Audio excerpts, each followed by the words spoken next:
Is it an opinion backed by true facts, or is it an opinion formed by propaganda? So what does propaganda say about the current issues in today's agriculture, such as GMOs, feeding cattle antibiotics, and the new WOTUS Act?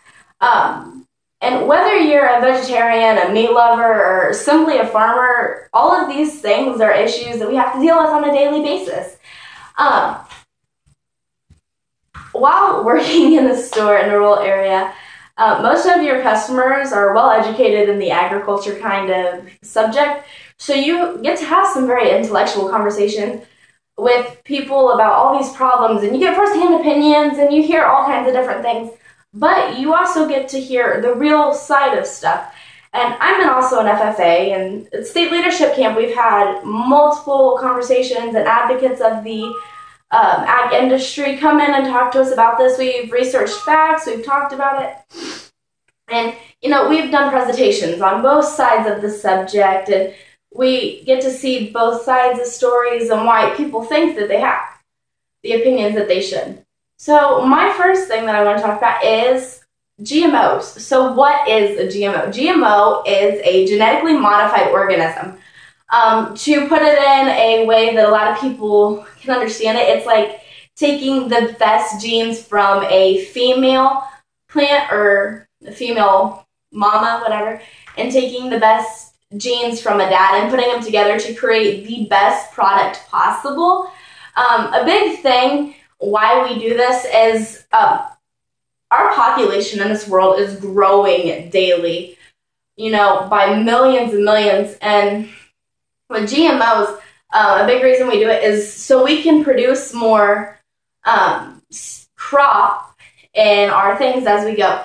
So our corn stalks, we have figured out how to grow more ears of corn on each stalk. We can feed more people that way. That's a really great thing. And, honestly, people say, you're doing it in a lab, all this kind of stuff. Well, we're doing it in a lab, but it is tested. We're not going to put it out on the market before, we give it to, have it tested. So it's not going to be poisonous. It's not going to hurt anybody. There's no facts that say that it causes cancer. There's nothing that says that it's awful. Another thing that I've seen a huge problem with is cattle and antibiotics. People actually think that as we're feeding cattle antibiotics and as we eat it after we have butchered them and everything, the antibiotics create a resistant antigen in our body, and we start creating resistance to antibiotics. Although that's a thing that happens, over the course of human history, our bodies create that. They're thinking it speeds up the process a little bit more. But I just want to say, it's almost inhumane to me to not feed cattle antibiotics. They're sick. They should be able to get better. And us trying to take that away from them, isn't right. But there's regulations. There's rules. They test the meat before they put it out on the market. Make sure there's nothing else. They have a dry period of, I think it's 43 days, somewhere around that. It varies on the farmers, varies on the butchers. Of a dry period. It's a period in which they can only eat certain types of things. There's no antibiotics, there's no medicine, nothing in their systems. It is dry period, done. And so that lets the medicine filter out of their systems. They don't have any left. So when they go to get butchered, there's nothing in there for them to be able to have it. Another big issue in today's agriculture world, I know it a lot with farmers, is the WOTUS Act. The WOTUS was created by the EPA.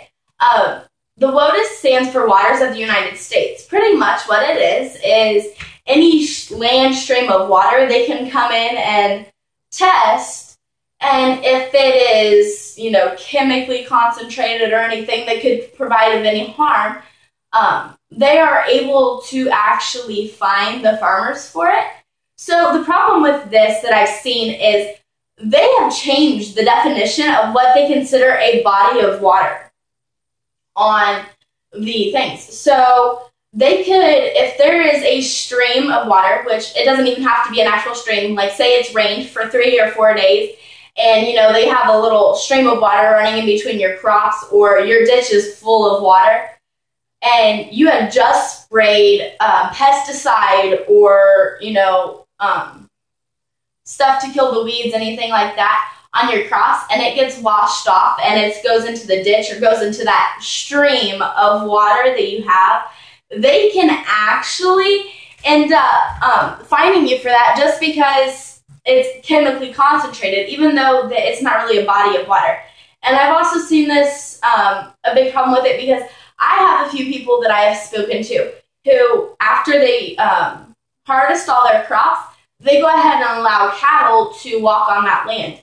Well, they have a pond in that area, and with that,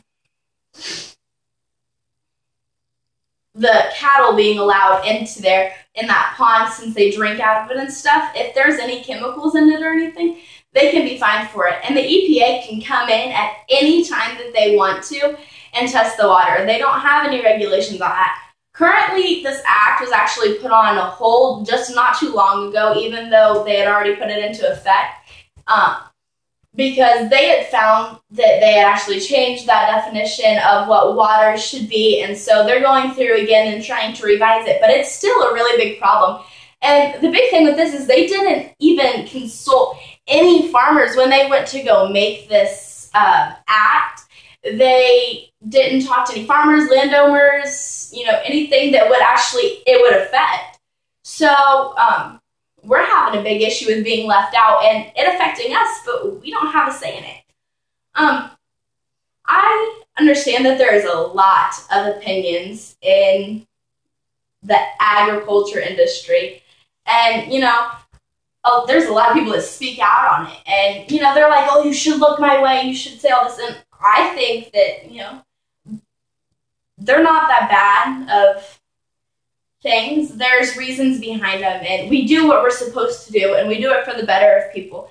And there will always be a couple of farmers here and there, a couple of landowners who do it wrong, and it hurts everybody. But most farmers and most agriculturalists are doing everything for the betterment of our world.